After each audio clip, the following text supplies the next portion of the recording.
ওং হিরিং হ্রং নীলকণ্ঠায় ভগবতে রুদ্রায় নমো শিবায়। আমি জ্যোতিষী শ্রী শীতল কুমার। আজকের বিষয় চাকুরিতে বাধা বা কর্মক্ষেত্রে উন্নতিতে বাধা বিষয়ক যন্ত্র ও মন্ত্র। তো আজকের বিষয় শুরু করার আগে আমি আবার আপনাদের মনে করে দিতে চাই, আমার ভিডিওগুলো সুন্দরভাবে আপডেট পেতে অবশ্যই সাবস্ক্রাইব করে দেবেন এবং ভালো লাগলে লাইক ও শেয়ার করে দেবেন। তো আজকের বিষয় চাকুরিতে বাধা কিভাবে দূর করতে পারবো, বা চাকুরি ক্ষেত্রে বা কর্মক্ষেত্রে কিভাবে পদোন্নতি হতে পারে বা ভাগ্যোন্নতি বা ভাগ্যোদয় হতে পারে। তো দেখুন, প্রথমত কারো জন্মকালীন ছকে যদি দেখা যায় রবি বা মঙ্গল অশুভভাবে অবস্থান করছে, চাকুরি ক্ষেত্রে দেখুন রবি হচ্ছে মাস্ট। একটা ধরুন এই যে রাশিচক্র, এই রাশিচক্রে যে কোনো চাকরি ইন জেনারেলভাবে রবি হচ্ছে কর্মকারক।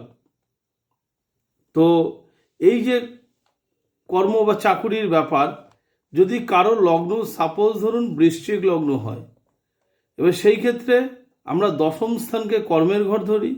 তার মানে 1 2 3 4 5 6 7 8 9 10। তো এই দশম কারক ঘরের অধিপতিকে রবি। এইবার এই দশম কারক ঘরের অধিপতি রবি দেখা গেল অষ্টম স্থানে অবস্থান করছে। তাহলে কি হলো, রবি তার যে সুফলটা, কর্মক্ষেত্রে যার সুফল, যে অলরেডি চাকরি করছে তার চাকরি ক্ষেত্রে পদোন্নতিতে বাধা সৃষ্টি করবে, বা যারা এখনো চাকরি করেনি তাদের চাকরি পেতে নানা রকমভাবে বাধা সৃষ্টি করবে। বা এর সঙ্গে এর যেমন এই বৃশ্চিক লগ্নের অধিপতি মঙ্গল, তো এই এই ক্ষেত্রে কি রবি মঙ্গলেরও একটা কানেকশন হওয়া দরকার। এবং এই মঙ্গলও যদি অশুভ ক্ষেত্রে অর্থাৎ 6 8 12 কম্বিনেশনে পজিশনে বসে বা অশুভ গ্রহ দ্বারা দৃষ্ট হয় বা অশুভ গ্রহ যুক্ত হয়, তাহলেও কিন্তু চাকরি ক্ষেত্রে বা কর্মক্ষেত্রে এফেক্ট হতে পারে, বাধা দূর হতে পারে। এমনকি শরীর স্বাস্থ্যের ক্ষেত্রেও নেগেটিভ ফল দেখা দিতে পারে বা তার ভাগ্যোন্নতিতে বাধা হতে পারে। তো তার মানে শুধু যে রবি কর্মকারক বা দশমপতি হতে হবে তা নয়, বা মঙ্গল যে শুধু লগ্নপতি হতে হবে তা না। অর্থাৎ রবি ও মঙ্গল শুভ গ্রহ হয়ে অশুভ স্থানে অবস্থান করলেও কিন্তু এই নেগেটিভ ফলগুলো কিন্তু দেখা দিতে পারে। শুভ গ্রহ হয়ে দেখা গেল যে রবি লগ্নপতি হলো, অর্থাৎ সিংহ লগ্নের অধিপতি গ্রহ যদি কারো দেখা যায় যে সিংহ লগ্ন, তাহলে এই সিংহ লগ্ন হলে সিংহ লগ্নের অধিপতি গ্রহকে রবি, এই রবি দেখা গেল ষষ্ঠ স্থানে বা অষ্টম স্থানে। তো সিংহ লগ্ন হলে দেখিয়েই দিচ্ছি আমি আরেকটা ছক করে, দেখুন তাহলে ভালো বুঝতে পারবেন।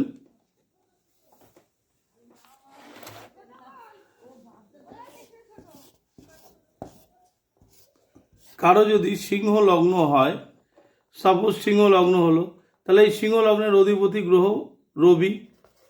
1 2 3 4 5 6 দেখা গেল এই সিংহ লগ্নের অধিপতি গ্রহ ষষ্ঠ স্থানে অবস্থান করছে।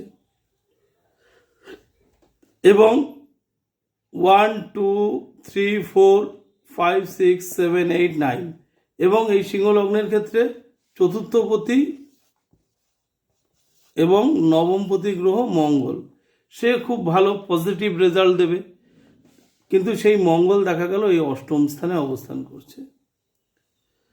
তাহলেও কিন্তু এই রবি মঙ্গলের খারাপ ঘরে অবস্থানজনিত ফলাফল হিসাবে কিন্তু তার যে কোনো কর্মক্ষেত্রে বাধা হবে, পদোন্নতিতে বাধা হবে, শরীর স্বাস্থ্য মানে বড় বিপদ আপদ যোগ তৈরি হবে। তো নানা রকমভাবে কিন্তু তার চাকরির উন্নতিতেও বাধা হতে পারে। তো শরীর স্বাস্থ্যের ক্ষেত্রে তো ভ্যারাইটিস টাইপের সমস্যা হবে, মাথার সমস্যা হতে পারে। তো এই ধরনের সমস্যা থেকে মুক্তির জন্য কিন্তু আমাদের অবশ্যই সূর্যমঙ্গল মিশ্রিত একটি যন্ত্র আছে। আমি যদি যন্ত্রের প্রতিকারে যাই, আজকে স্টোনের প্রতিকার বলবো না, আমি যন্ত্রের প্রতিকারে যাই, তাহলে সেই সূর্যমঙ্গল মিশ্রিত যন্ত্র করেও আপনারা কিন্তু এর থেকে মুক্তি পেতে পারেন। দেখুন, স্টোন রবির জন্য সাধারণভাবে চুনি পড়ে, মঙ্গলের জন্য সাধারণভাবে লাল পলা পড়ে, এবং দুটো স্টোনই অনেক কস্টলি। তো সেই কারণে যাদের সম্ভব তারা এই স্টোন দুটো কিন্তু ব্যবহার করতে পারেন। কিন্তু অনেকে দেখা গেল যে এই স্টোন কেনার সামর্থ্য নেই বা অনেক পয়সা স্টোনের জন্য নষ্ট করে ফেলেছেন, তারা কিন্তু এই যন্ত্রটা নিজেরাই ঘরে বসে তৈরি করে তারপরে কিন্তু আপনারা করতে পারেন, এবং দেখবেন 3 মাস পরে কিন্তু অবশ্যই তার ফল প্রাপ্ত হবে। তো দেখুন, যন্ত্রটি আমি দেখিয়ে দিচ্ছি। তো কিভাবে যন্ত্রটি তৈরি করবেন, প্রথমে একটা আপনারা সাদা, একদম কোনো রুল টানা থাকবে না, একদম সাদা পেজ নেবেন।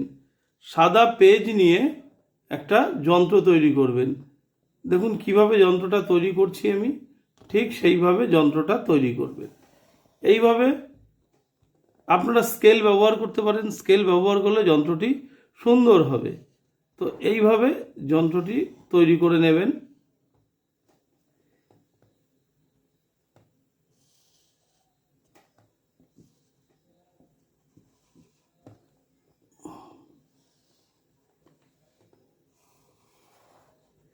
এইভাবে একটা সাদা পৃষ্ঠার ওপরে যন্ত্রটি তৈরি করে নেবেন।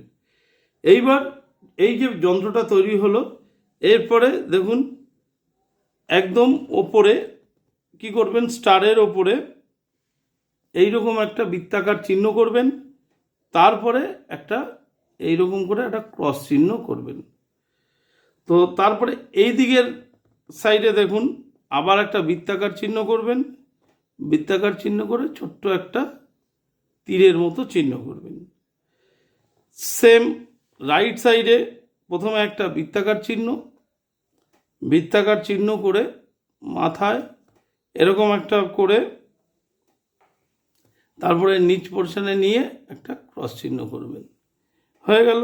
এরপরে নিচের দিকে কি করবেন, নিচের দিকে ঠিক এইভাবে একটা চিহ্ন করে এই করে এই এটা করলেন। তারপরে এইখানটায় কি করবেন, এখানটায় এই করে এই এই এই হলো যন্ত্রটা। আর মাঝখানে আরেকটা ব্যাপার, মাঝখানে কি করবেন, ঠিক মাঝখানেও নিচে একটা বৃত্তাকার চিহ্ন করে এরকম একটা দাগ, তারপরে এই এই হলো। এরকম করার পরে আবার ওপর দিক থেকে একটা বৃত্তাকার চিহ্ন করে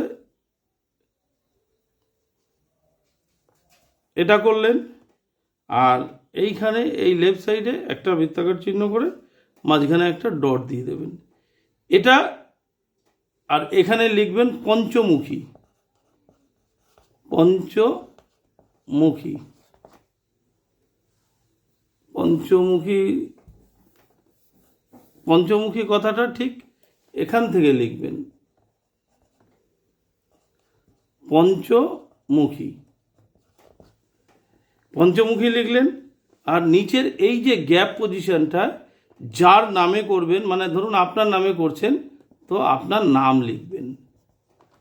এই হয়ে গেল যন্ত্রটা। এটা ওই যন্ত্রটা সাদা কাগজের ওপরে অবশ্যই লাল কালি দিয়ে করবেন, এবং লাল কালি দিয়ে করবেন যন্ত্রটা। যন্ত্রটা করার পরে অবশ্যই কোনো একটা শুভ দিনে ঠাকুরের স্থানে রেখে কি করবেন, রবি ও মঙ্গলের মন্ত্র জপ করবেন। রবি ও মঙ্গলের মন্ত্র জপ করে ধূপধুনো দেখাবেন, রবি ও মন্ত্র জপ করে ধূপধুনো দেখাবেন। তো আমি রবির মন্ত্রটা বলে দিচ্ছি, একটু আপনারা নোট করে নেবেন। দেখুন, রবির মন্ত্র হচ্ছে ওং হ্রাং হ্রিং হ্রং স সূর্যায় নম। আরেকবার বলে দিচ্ছি, ওং হ্রাং, হ্রাং মানে হয় রফলা আকার ঊনেশ্বর, হ্রাং হ্রিং হয় রফলা দীর্ঘি ঊনেশ্বর, হ্রিং হ্রং হয় রফলা ঔকার ঊনেশ্বর, হ্রং স সূর্যায় নম। এটা হচ্ছে রবির মন্ত্র জপ করলেন। এটা 108 বার জপ করবেন। এইবার আর একটা হচ্ছে মঙ্গলের মন্ত্র। মঙ্গলের মন্ত্রটা হচ্ছে ওং ক্রাং ক্রিং ক্রোং স ভৌমায় নম। ওং ক্রাং কয়রাফলা আকার অনেশ্বর, ক্রাং কয়রাফলা দীর্ঘী অনেশ্বর, ক্রিং কয়রাফলা ঔকার অনেশ্বর, ক্রোং স ভৌমায় নম। এই দুটো মন্ত্র 108 বার করে জপ করবেন। এইবার দেখা গেল কারো 108 বার করে জপ করতে অসুবিধা হবে, সেই ক্ষেত্রে তারা 28 বার করে জপ করতে পারেন, ন্যূনতম 7 বার করে জপ করতে পারেন। এইবার 7 বার করে জপ করলে তাহলে আরেকটু প্রসেসিংটা লেন্দি হয়। যাই হোক, ঠাকুরের স্থানে বসে এইটা জপ পরপর 7 দিন করে করবেন। এই ছকটা ঠাকুরের আসনেই থাকবে। প্রতিদিন ধূপ ধুনো দেখিয়ে তারপরে আপনারা এটা একটা তাবিজে ভরে ধারণ করবেন। আর মনে রাখবেন, এই যে যন্ত্রটা অঙ্কন করছেন অবশ্যই লাল কালিতে অঙ্কন করবেন। লাল কালিতে অঙ্কন করবেন এবং 7 দিন ধূপ ধুনো দেখাবেন, দেখিয়ে যন্ত্রটা একটা রূপোর তাবিজে ভরে আপনারা গলায় বা হাতে যেখানে হোক আপনারা ধারণ করতে পারেন। তো তাহলে এই যে রবি এবং মঙ্গলের জাতচক্রে যে অশুভ প্রভাব বা কর্মের হানি, ভাগ্যোন্নতিতে বাধা, শরীর স্বাস্থ্য বা বড় বিপদের সম্ভাবনা থাকে, হ্যাঁ, রবি মঙ্গলের জন্য, স্পেশালি মঙ্গলের জন্য বিপদ আপদের সম্ভাবনা থাকে, হ্যাঁ, রবির জন্য কর্মক্ষেত্রে বাধা, যারা ডিফেন্সে চাকরি করেন সেই ক্ষেত্রেও নানা রকম প্রবলেম আসতে পারে। তো অবশ্যই একটু খেয়াল রাখবেন এবং এইভাবে যদি সঠিকভাবে আপনারা করতে পারেন তাহলে আশা করা যায় এর সঠিক ফল প্রাপ্ত হবে। তো আপনাদের সবাইকে ধন্যবাদ জানিয়ে আমি আজকের বিষয় শেষ করছি। আবার আগামী দিনে নতুন ভিডিও নিয়ে দেখা হবে।